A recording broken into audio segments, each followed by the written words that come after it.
Hello, everybody. Welcome. It's another edition of Let's Talk Broncos. I'm excited to be here. Full off-season swing for Broncos country right now. Lots of good stuff happening at letstalkbroncos.com. Zach just put out an article. I encourage everybody to please go check that out. Zach's an amazing writer. He's also writing for KOA down there. Zach, how are you doing, though? Are you in the KOA offices as we speak right now? I am. They're coming at you live from the KOA offices. Or I guess pre-recorded from the KOA offices. Check out some of my writing over there too. I'll plug that really quick. Going to be putting out a list of the Broncos' biggest needs on defense. Already did a list of the biggest needs on offense, so stay tuned for that. And today on Let's Talk Broncos, or I guess yesterday on Let's Talk Broncos, dropped a list of 11 big trades the Broncos could look at. There'll be some overlap with this episode and conversations and whatnot, but check that out. It's one of the coolest things I've ever written. It would be like a 13-page book if you printed it out on printer paper. It's insanely long, 6,000 words. But my goal with it was I want the most comprehensive, detailed, thorough trade preview.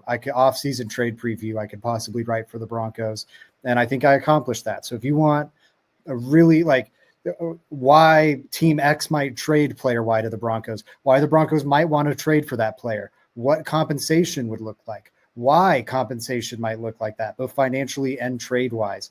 I touched on every single detail of these potential trades, how realistic it is of a possibility. So go check those out. I'm really proud of it.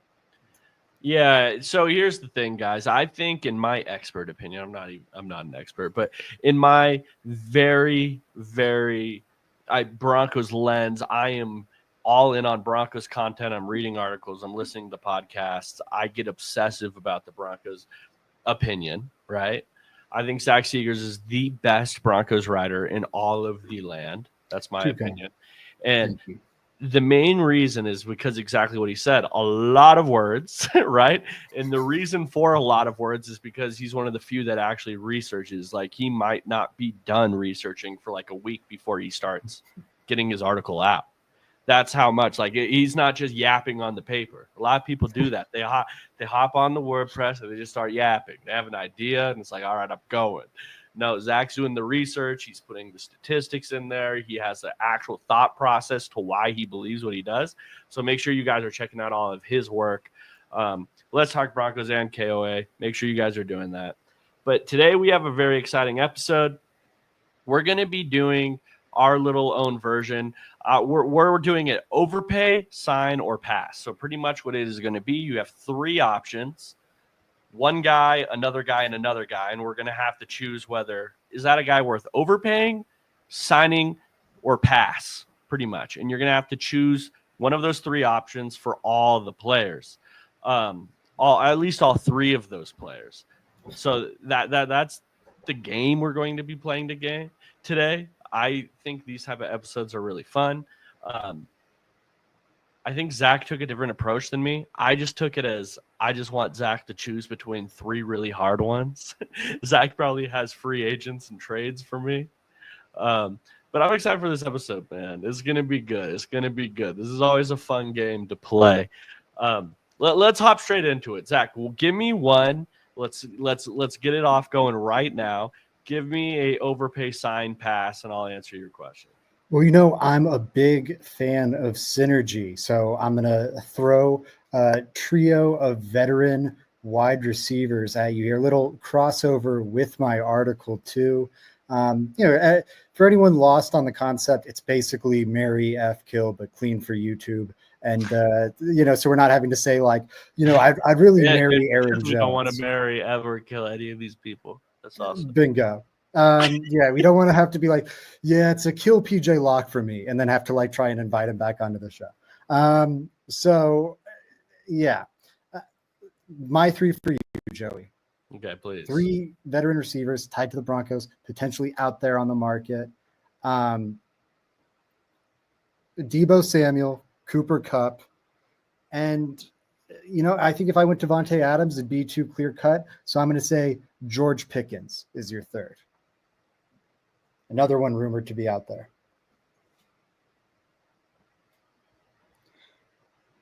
Cooper Kupp, Rams receiver, Deebo Samuel, 49ers receiver, George Pickens, a little loopy, crazy Steelers receiver. Deebo, 1 year left on that deal. I'm pretty sure. Maybe it's 2. I think it's 2. Who's the Steelers receiver? You said undersized? A little crazy. George Pickens.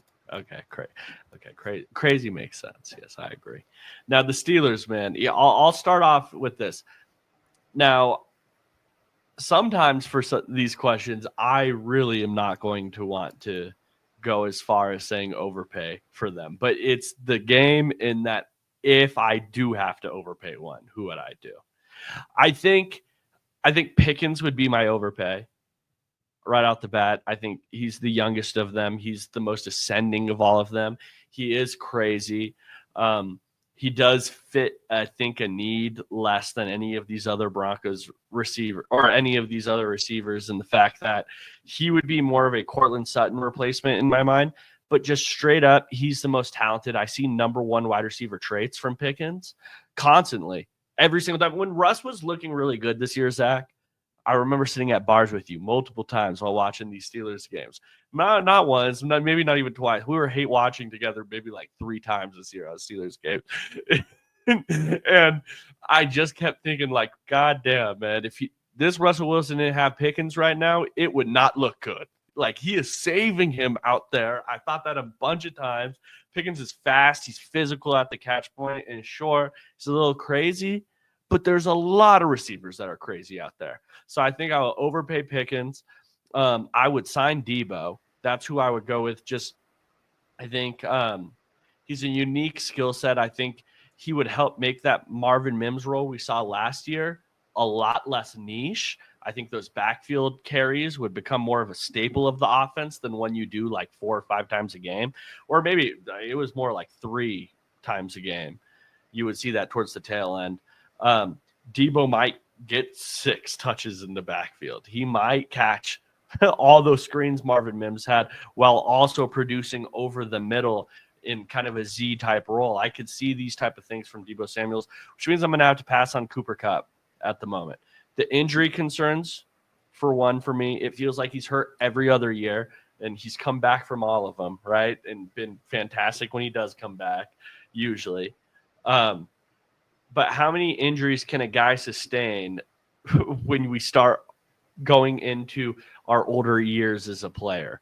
I don't know. I think it catches up with him the fastest out of all of them. So I think I would pass on him. I want your thoughts on my list there. I would have a very similar list. I think the easiest one for me is Kupp pass. I think he is probably maybe distant third is too strong, but I think he's the most.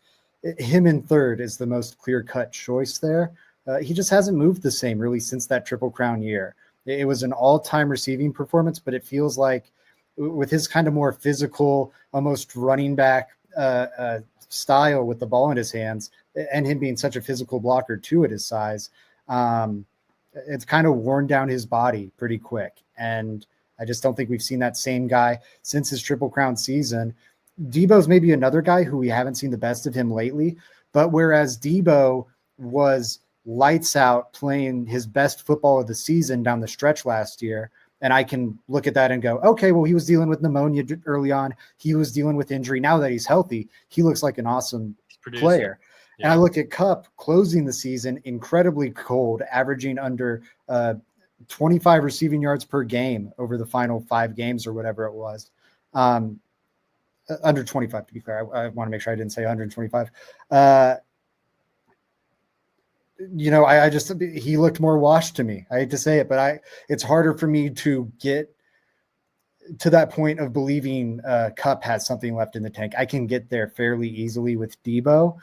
I too think Pickens would probably ultimately be my top choice, the guy I'd be willing to overpay for out of that bunch. He's got, the most time in his career left in front of him. I think he's got the most potential upside too. Like, what's the possible ceiling of all three of these guys left? I think Pickens is probably got a higher one than 30-year-old Debo or 32-year-old Cooper Kupp. And yeah, I think I'll go that route just because, we've seen Sean Payton kind of deal with headache receivers or headache, even defensive players with a Chauncey Gardner-Johnson. Michael Thomas, of course, being the receiver. I trust his ability to kind of manage those personalities, get the best out of them. If I had to play devil's advocate for Debo, though, I'd argue Debo's a more natural fit, I think, with this group of Broncos weapons, where Pickens kind of being that X jump ball vertical guy, I feel he'd be a little redundant with Sutton. I think that'd probably be the best case for Debo over Pickens. Yeah, I think even more redundant than we saw with Tim Patrick and Sutton. And there was a lot of people complaining about that being redundant. Sutton and Pickens, super redundant. I think Sutton, even, we're all saying we need a Z wide receiver. Sutton would be more apt to be your prototypical Z receiver than George Pickens is. In my opinion, I think Sutton's a better route runner. I think he does more, like he's just a better route runner is pretty much all that really is. Pickens he's scaring people with his speed and his deep ball ability, which opens other stuff up over the middle sometimes on occasion. But really, he's a 50-50 speed guy. I am going down the sideline of the field. That is his bread and butter of his game, which is why you saw him have such a good season with Russell Wilson down there. And I don't even feel like I have to explain that because everyone in here who's watching Let's Talk Broncos knows about Russell Wilson. So, I think that's interesting. Very similar lists. I think almost it is the exact same, me and you, Zach. Yeah, if I wanted to be different, I could make an argument for Debo, but I'll be honest, I won't do the first take thing. I think I'd be in the same boat. Pickens just has more upside and more youth. Fair enough.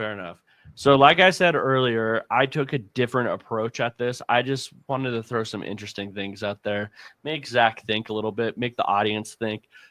Something I want the audience to do. It would be really cool if you guys gave your opinion on each of these in the comment section. That'd be dope. I'd love to read through them. Maybe we even ask some of these on Twitter, Zach. That's something we can talk about. Yes, let's make a poll or graphic or something. Yeah. And please, for all of these, give me your answers in the comment section. One that I wanted to say, okay, so Broncos running back room right now. I'm going current players who are on this last version of the Broncos. Estime, McLaughlin, Williams, overpay, sign, pass. Give me your list there between those three. Man, Joey. That is a good one. I like that we took different angles for this. These are both really good. This is another one where I think oh man. Yeah, oh gosh. It's another one where I think the pass is the most obvious. But even as I say that, I'm kind of second guessing myself. I think I'm passing on Audric Estime. Okay.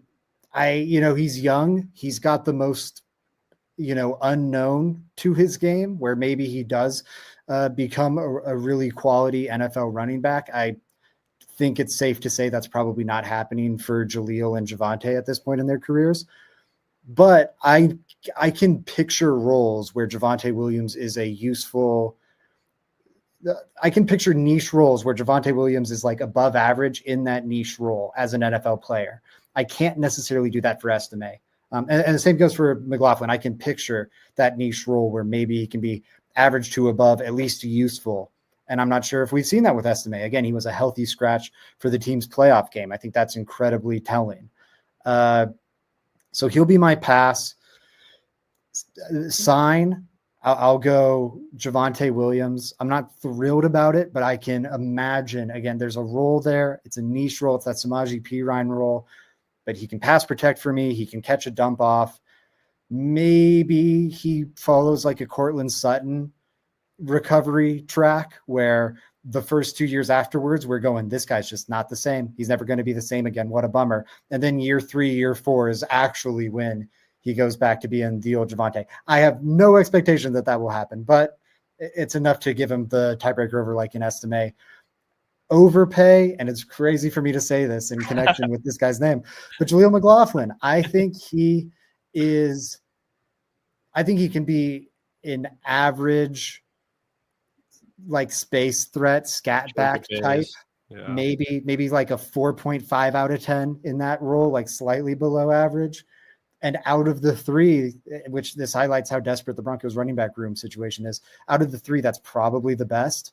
And so that would be my order there. Overpay for McLaughlin, sign Javonte, and pass on Estime. Pains me to say it.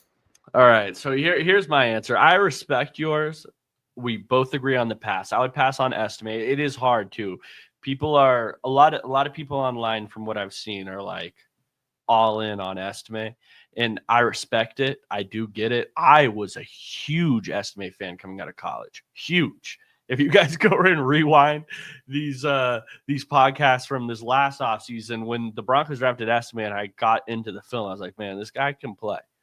So I'm not all the way out on Estime. If he's back on this Broncos team, I would be happy with it. I'm not going to sit there and complain about it at all. So, but out of these three, I'm going to pass on Estime right now. He's just proven the least to me, and I don't know. His role is just a lot less certain than these other two, right? I don't know what his role is on the Broncos right now. Now, where I differ from you, Zach, is that McLaughlin's my middle one, my sign, and then Williams is my overpay. I had a feeling you'd go that route. Here's my reasoning, man. I'm just envisioning the Broncos definitely getting a lead back in the draft this offseason. A lead back, a guy that's going to be able to carry the rock a lot this next season. It's just a lot less important to me that the Broncos have a change of pace guy. I think there's a lot of different change of pace guys in the NFL. I think you can recreate that in a lot of different ways. And I just don't think it's as important as having a guy that can go in there and protect your quarterback and Bo Nix in those obvious passing situations. And that's one area of Javonte Williams' game that stands out to me, which is why I would be saying overpay Javonte Williams.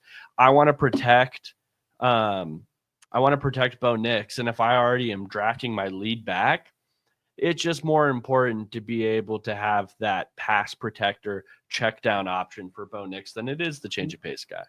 Which do you think is more easily replaced, though? I guess because I think you bring up a really good point where that's probably McLaughlin, the more valued. Okay, I think that's fair. I'm genuinely asking because I wonder. To me, I might go with the pass catching skill set because I don't know, that. And again, it's a low bar to clear. But I feel that ability, there's not too many scat backs where I feel I could sign, an Austin Eckler, or there's a lot of, on the tail end of their career veterans that could offer, if nothing else, that pass protection ability that Javonte might offer you, while that plus receiving ability or that speed is something that maybe is harder to cultivate. I'm spitballing here, but maybe that's one argument I'd throw out for Jaleel over him. I get it. I just wonder if this is going to sound bad, but I don't care. We're here potting, right? Do you think Jaleel McLaughlin is all that special? Like, let's be honest, as a scat back. No, but I don't. Really good scat backs, I think of Darren Sproles. That's the type of guy I'm thinking about. Like Ty Johnson. Those. Yeah, I'm thinking of guys like you mentioned the receiving ability. Does Jaleel McLaughlin really have that? Or is he just kind of an undersized running back that can read the hole pretty good? I think that's what it is. And I think that is very easily replaceable. If he's not offering that receiving ability, I can find an undersized running back. Yes, I think it's so I don't disagree with your premise. I don't think Javonte Williams is that special a pass protector either necessarily.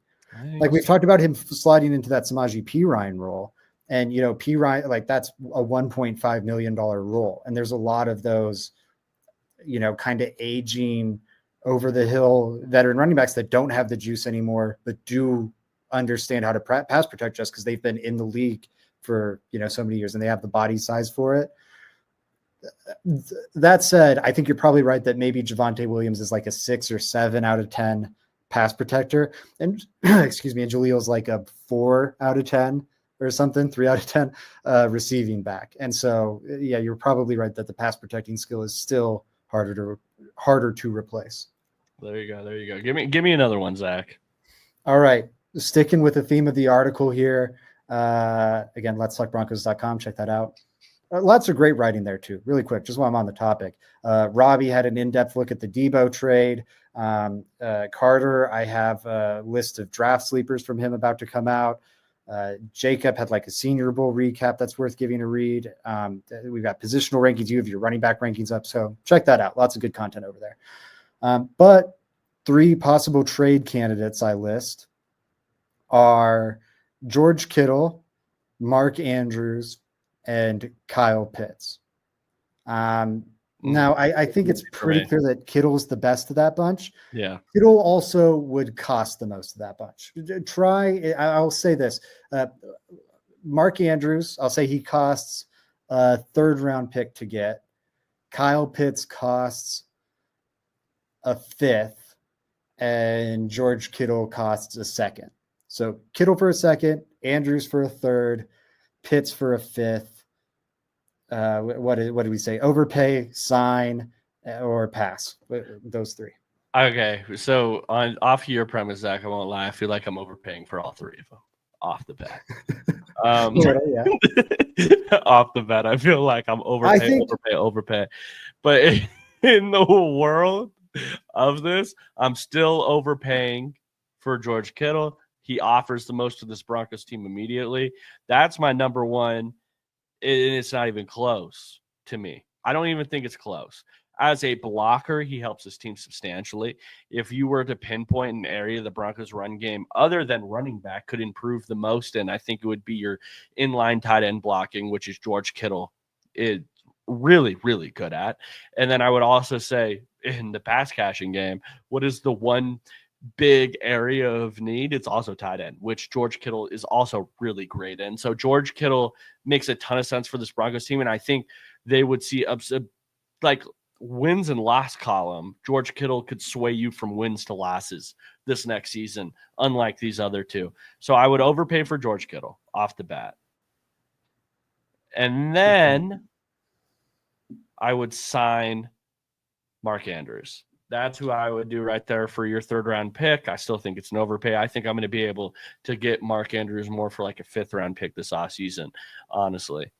But that would be the next one. Does he offer much upside? I don't think necessarily, but he also solves the issue of receiving and actually playing tight end, which is the difference between him and Kyle Pitts,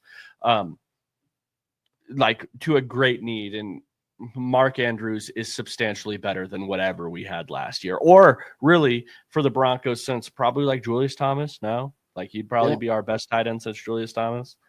And then I would go 3rd. I would pass on Kyle Pitts. Kyle Pitts is awesome. I've loved him out of the draft. One thing I have to say, people always like to use Kyle Pitts as the example of don't draft tight ends in the 1st round. I need you to shut up forever to the people that say that. He had 1,000 yards as a rookie, got hurt, and he never did it again. Like, can we just connect some dots here? We all saw the tape in college. He was a freak athlete. He was a freak athlete his rookie year, and then he hasn't been a freak since. Like, let's just connect the dots with a hampering injury on the same injury since. So I don't want to hear about that. It's just an injury, and that's the reason why he hasn't worked out to be very great. He was a freak show, and he hasn't been in the NFL. So. Yeah, go ahead. Sorry, those takes I think are always so ridiculous. It's insane. Like it'd be like arguing, Derwin James is why you shouldn't take safeties in the 1st round. And it's like, no, he was an all-pro safety and looked unreal, and then he had a lot of injuries, unfortunately ruined that for him. Javonte Williams is why you shouldn't take running backs top 50. I mean, that's a little different because running backs are exposed to injury more, but I mean, he looked like a top 50 pick until he had a kind of a freak knee injury. Yeah. I don't think those are always the best cases there. I disagree a bit. I would go George Kittle here. I think the difference between a second and a third is meaningful enough for me. So you would sign George Kittle? Oh, sorry, I would overpay. I'd overpay for. Oh, sorry. Yeah, I'd sign Kittle. Sorry, I'd overpay for Andrews. So the middle one. Okay. Overpay for Andrews, sign Kittle, pass on Pitts. You and I are on the same page with Pitts. It sucks it didn't work out for him, but after those, it was an MCL tear in his second year. Ever since, he just hasn't been the same guy. Part of what made him special was, I mean, he had legit 4.4 speed in this idyllic tight end frame, and he's just a more average athlete now.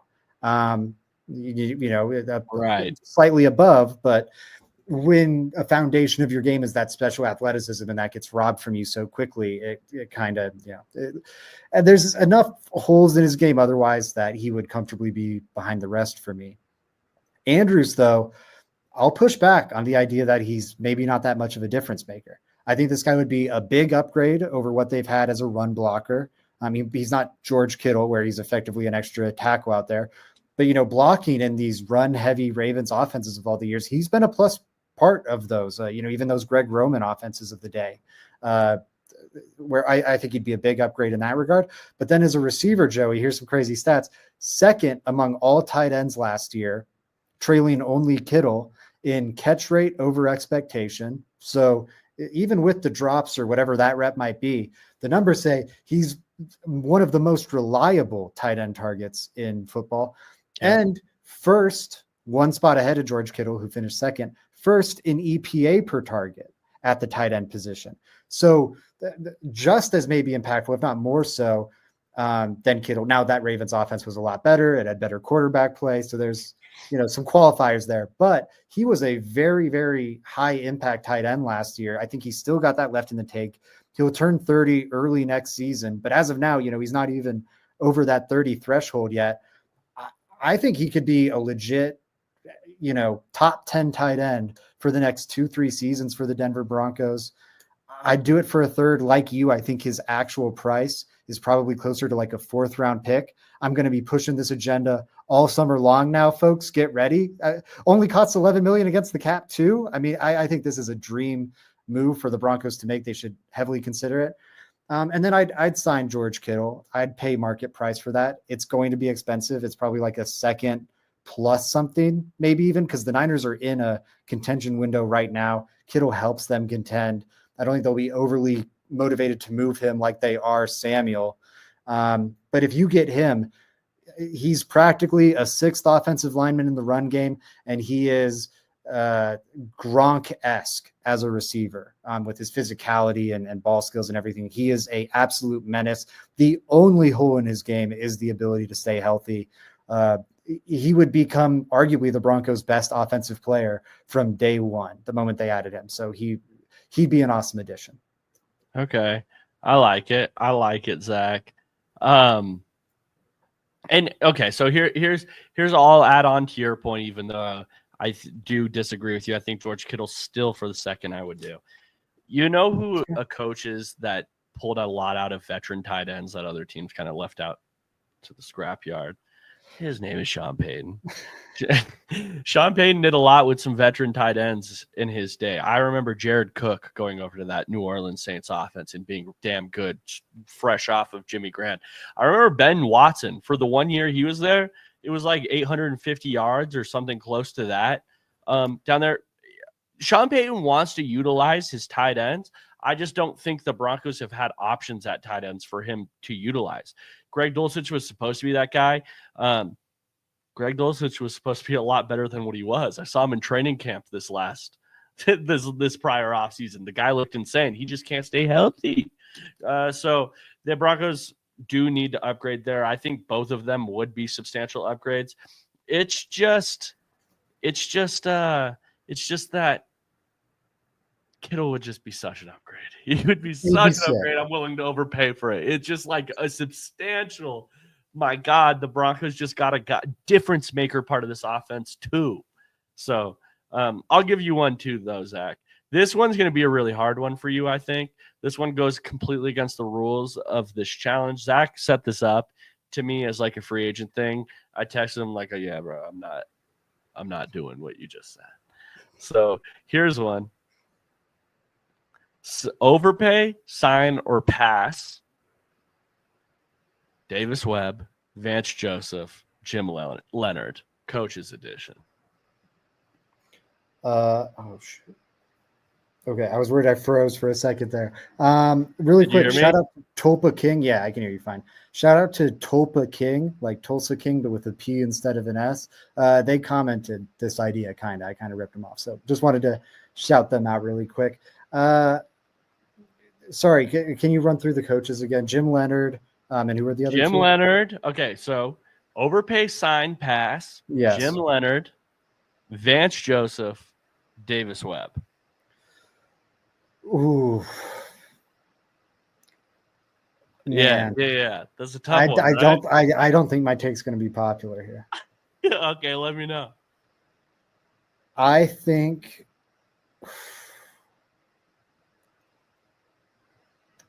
man. Okay, so this is a case where the easy one for me is overpay. Who do I most want out of these three? Who am I willing to break the bank for? Okay, let me know. Jim Leonard. Really? I think Jim Leonard was really the secret sauce in the Broncos defense launching forward last year. I think his impact on the defensive backs are why the defensive backs, including Patrick Surtain, took a big step up in their play, even though, the other defensive coaching more or less stayed the same. And their past coach was Christian Parker, who's in his own right in the conversation for best DBs coach in the league. So the fact that Jim Leonard somehow was that much of an upgrade on someone we already know is one of the best defensive backs coaches in the league is incredible to me. I think he's going to be an awesome defensive coordinator whenever he gets the opportunity. Vance Joseph has done a great job with this defense, but it is fairly simplistic stuff. It's more reminiscent of like what the Legion of Boom was doing, where it's not like a ton of crazy calls and like complex stuff, or even Wade Phillips for that matter. They weren't beating you with trickery. They were beating and scheme and whatever. They're beating you with, our guys are better than yours. I dare you to try and block our front. I dare you to try and block up these pressure looks because we've got a great secondary on the back end that I can trust on an island. And I'm sending 7 dudes at you with creative looks every single play. And you're going to have to pray your receiver can beat Patrick Surtain one-on-one. Yeah, it's kind of a Jimmy's and Joe's over X's and O's. Whereas Jim Leonard, like he's one of the forefathers of what Mike McDonald brought to the NFL 2 years ago to become this hotshot Seahawks defensive coordinator. Jim Leonard was doing that stuff before even Mike McDonald and the Michigan defense was. So I think this guy who could not be more on the cutting edge of where defensive schemes are going in the NFL right now, on top of being a proven excellent coach, he's my number one. Number two is tricky because, although what I just said about Vance Joseph, his scheme maybe not being the most complex, he's also done an unreal job coaching that team up or that defense up. I think he's done an awesome, awesome job with that defense. Whereas Davis Webb is kind of getting to be hidden by Sean Payton and a lot of more experienced offensive coaches on the other end. And we're kind of just having to trust the whispers and reports that he's this amazing coach. That said, I don't know. Quarterback is ultimately the most important thing in this league. He seemingly did a great job with getting Bo Nix ready. God, I hate to say it, but I think by the slimmest of margins, by a hair, I will go sign Davis Webb. I'll go overpay Leonard, sign Webb, pass on Vance Joseph. But that pains me to say. I all three have done great jobs, in my opinion. I think overpay for all three. You didn't ask me the question, Zach, so I'm going to be the hero there. I would just, me personally, I'm happy that you went on a limb and you said you pass on Vance Joseph.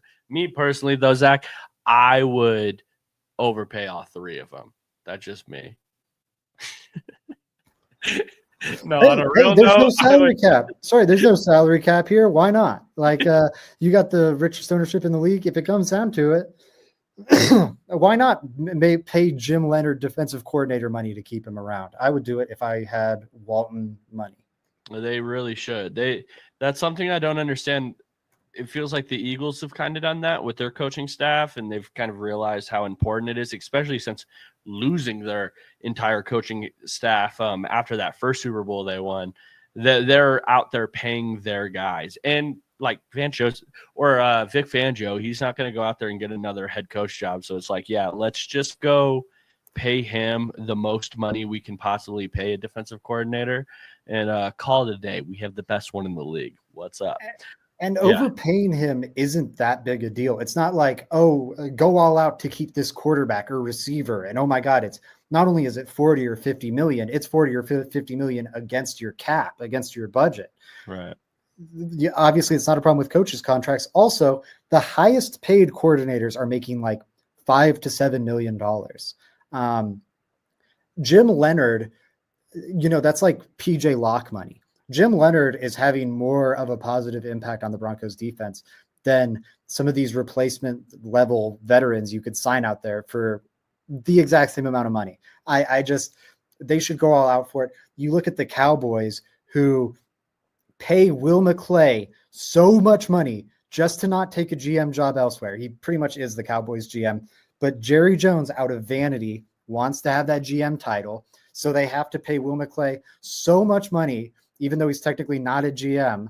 They're paying him more than GM money just so he'll stay in Dallas and pretty much continue to do the job of a GM. But because the title's lesser, he could technically get poached by any other NFL team. So that doesn't happen. The Cowboys back up the Brinks truck for him. And the only reason to do that is Jerry Jones's vanity. The Broncos would have an actual football reason to spend this money, that would benefit the team on the field. So if the Cowboys can find a stupid reason to do it with less money than Broncos ownership has, I hope Broncos ownership would be willing to put their money where their mouth is. Well, there you go, Zach. This was a fun little game. Let's move on to some news real quick, Zach. I think one that I want to close out with is signs are pointing to Travis Kelce is probably back. Just give me your initial reaction on seeing that report.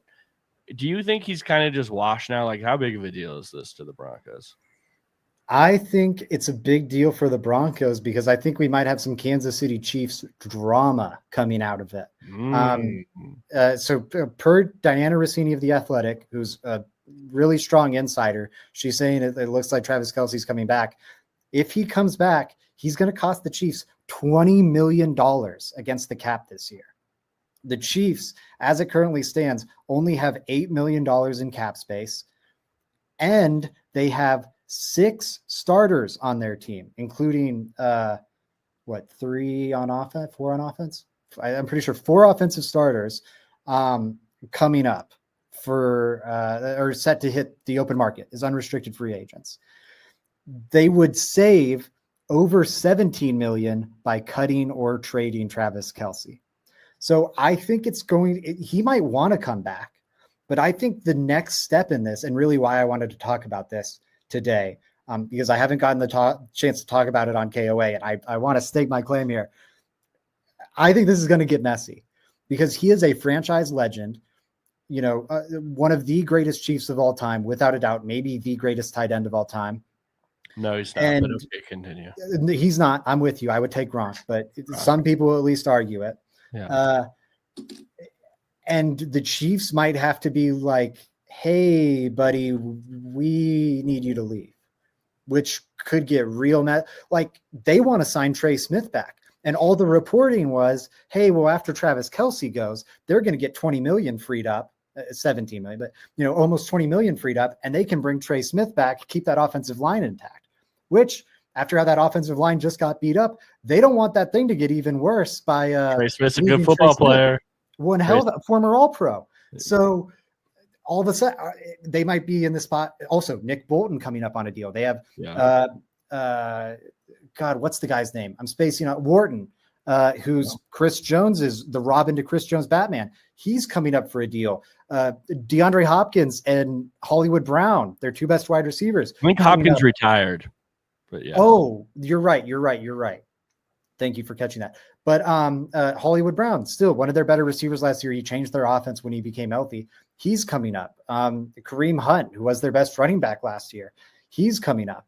So if you want to re-sign even two of those guys. I know not all those guys are great, but like Nick Bolton, Trey Smith, or they want to upgrade their group of weapons. They want to upgrade their running back room, upgrade their second. They had real holes all across that roster this season. We saw it, and Mahomes was kind of just enough to lift it. Those margins should get even slimmer now because they've got a lot of guys exiting, not many ways to clean it up. And so I think they're going to have to use one of the few avenues at their disposal, which is moving off of Kelce or kind of forcing him to take a 10 to $15 million pay cut. And that's an uncomfortable, like, you're going to a franchise legend. Imagine the Broncos going to Von Miller and being like, hey, Von, we need you to take 15 million less. Like, that's just an uncomfortable convo to have with one of your franchise's greats. Listen, Zach, if there's one thing you haven't learned, I don't know why you haven't learned this yet.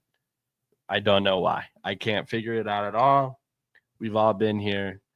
The sad truth of the situation is that the Chiefs, they're like the Lakers, I would say, right? Like, they're just going to have Luka Doncic fall in their lap. That's what's about to happen.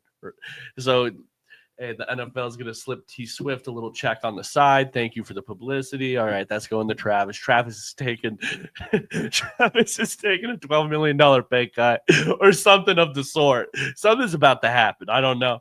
The one piece of advice I give all Broncos fans, right? Protect your mental health. That's number one. That's what we have to do down here in the Broncos country. We've gone through hell. We know what it's like to have expectations and for it not to see it all the way through. How great did this feel? The feeling of this season felt when all of our expectations were on the ground level, and then we exceeded. I want everyone to go into this Chiefs season like that.